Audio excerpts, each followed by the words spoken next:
8 फरवरी 2024 को पाकिस्तान में चुनाव होने हैं, लेकिन यहाँ की हालात बद से बदतर होते जा रहे हैं। आपको जानकर हैरानी होगी कि यहाँ एक ओर जहाँ महंगाई बढ़ रही है, वहीं दूसरी तरफ मौसम की मार की वजह से किसान कर्ज के बोझ तले दबते जा रहे हैं। ऐसे में मजबूरी में खुद को जिंदा रखने के लिए ये लोग अपनी मासूम बेटियों को बेचने का काम कर रहे हैं, ताकि खुद को कर्ज के बोझ से बचा सकें। पाकिस्तान में गरीबी का आलम यह है कि 10-12 साल की बच्चियों की शादी 40-50 साल के अधेड़ों से कराई जा रही है। ऐसे में सवाल यह उठता है कि क्या पाकिस्तान बर्बादी की कगार पर है?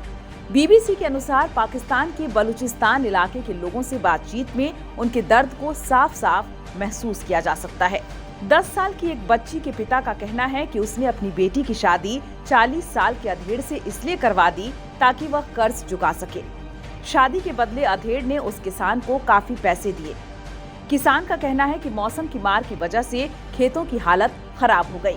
ऐसे में कर्ज लेना पड़ा, लेकिन उसे चुकाने के लिए कोई बंदोबस्त नहीं हुआ। मजबूरी में बेटियों को निकाह के नाम पर बेचना पड़ा। हालांकि यह मामला इकलौता नहीं है। बीबीसी की टीम ने कई और लोगों से भी इस बारे में बातचीत की, जिससे पता चलता है कि कोई 13 साल की उम्र में अपनी बेटी को निकाह के नाम पर बेच रहा है, तो कोई 5वीं पास होते ही। दरअसल पाकिस्तान के बलूचिस्तान इलाके में पिछले साल काफी ज्यादा बारिश हुई थी, जिससे बाढ़ भी आया। ऐसे में ये इलाका पूरी तरह से मुल्क से कट गया था।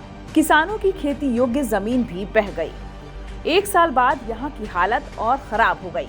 इलाके पर नजर रखने वाले पाकिस्तानी अधिकारियों की माने तो इस साल कम उम्र में निकाह के 13% मामले बढ़ गए हैं। वहीं 2022 में हुए एक सर्वे के मुताबिक कम उम्र में हुई शादी के कारण स्कूलों में बच्चों की उपस्थिति पर भी असर पड़ा है।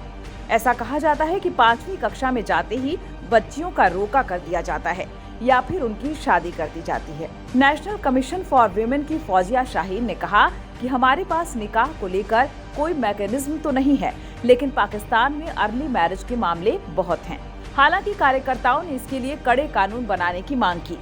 साथ ही जलवायु परिवर्तन से जुड़ी चुनौतियों से निपटने के लिए तुरंत एक्शन लेने की मांग की, ताकि दूसरी लड़कियों को क्लाइमेट ब्राइड बनने से बचाया जा सके। पाकिस्तान के बलूचिस्तान इलाके में भले ही किसानों की जमीनें बह गईं, जिससे वे खेती नहीं कर पा रहे हैं, लेकिन इससे अलग पूरे पाकिस्तान में बढ़ती महंगाई की वजह से त्राहिमाम मचा हुआ है। खाने पीने से जुड़े सामान इतने महंगे हो चुके हैं कि लोगों के लिए खरीदना मुश्किल है। हालांकि इन सब के बीच 8 फरवरी को चुनाव है। ऐसे में देखना होगा कि इस इलाके में यहाँ के नेता वोट मांगने के लिए क्या कहकर पहुँचते हैं।